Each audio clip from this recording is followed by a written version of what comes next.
Hello again. I'm so happy that you are joining us for this week's episode, 1954's Sabrina, starring the incredible, the beautiful, the charming Audrey Hepburn.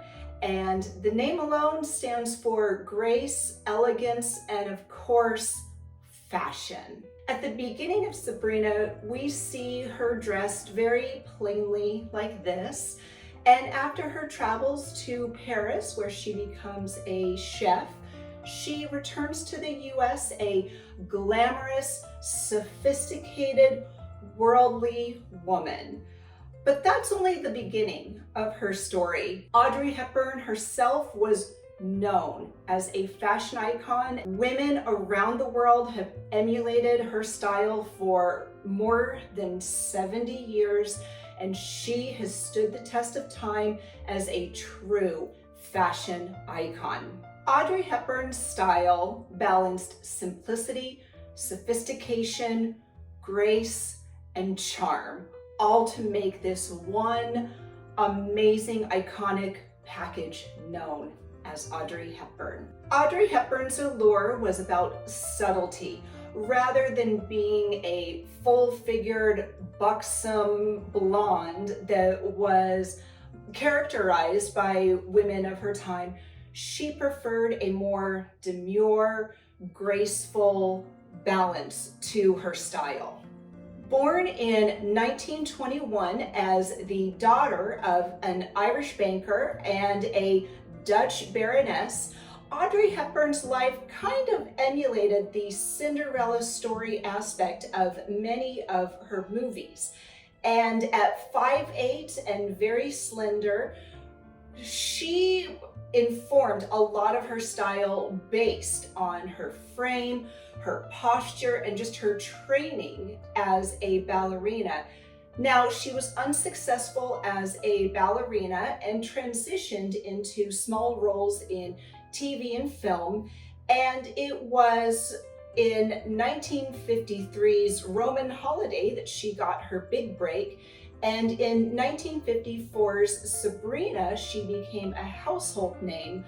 And with that, director Billy Wilder wanted Sabrina to have a sophisticated style, and so he sent Audrey to Paris to peruse the Parisian shops, and it was there that she met Givenchy. Audrey selected a number of outfits for Sabrina, including a gray Oxford wool double-breasted skirt with a scoop neck, very emblematic of Audrey Hepburn's style, a vented skirting, and a strapless white ball gown with floral details. Now, this is the dress we all remember from Sabrina. And the final dress worn in the movie had an interesting detail and décolletage that became known as the Sabrina décolleté because of Audrey. Sabrina marked the beginning of a lifelong friendship with Hubert Givenchy. With her simple but striking appearance, she knew how to portray the image that she wanted the public to see her as. Again, sophisticated, simple yet alluring, charming, beautiful, and just otherworldly. And Hepburn stated that fashion came into her life upon meeting Givenchy because she regarded Hubert Givenchy as a creator of her personality. And really, we cannot imagine Audrey Hepburn without her iconic style, nor can we imagine the House of Givenchy without Audrey Hepburn as its muse. So it really was a very wonderful relationship and a true friendship that lasted until Hepburn's death in 1993 at age 63. After her passing, many of her outfits were donated to Givenchy museums around the world, and Christie's of London even held an auction for some of her finer pieces. One of those gowns that was included in the auction is the gown that Hepburn wore to the 1954 Oscars that she continuously referred to as her lucky dress. Again, I said that women around the world for over 70 years have emulated and admired Hepburn's style.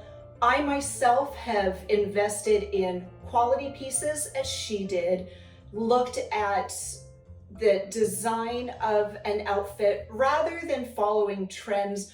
Audrey did not believe in following the latest trend. I don't think we will ever see a picture of her in bell bottoms, for example, but what we really remember about her are those clean lines, those simple patterns, those timeless designs.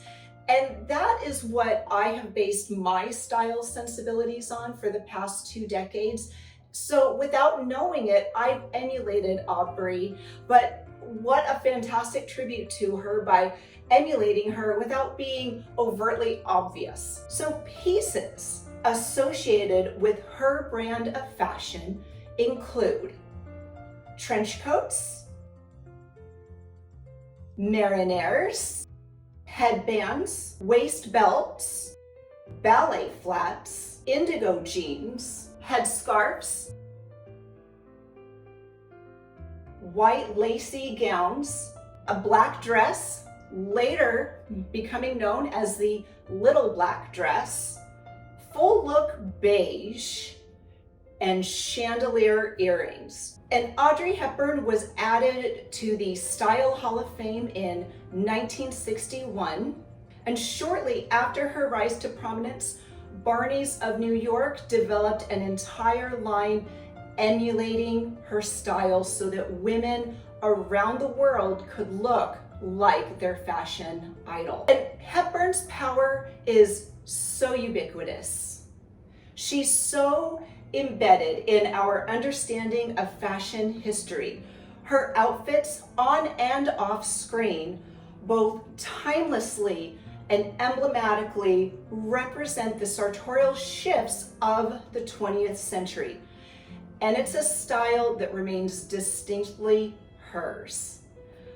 Thank you so much for joining us this week. We hope you enjoyed the Real Relationships episode on Sabrina. You can download our podcast on Spotify, Apple, or wherever you get podcasts. New episodes drop every Thursday. We appreciate your support, your listenership, and until next time, take a sewing button and wrap it around the subscribe button so you don't miss a thing. Again, we thank you, we appreciate you. We'll see you next time.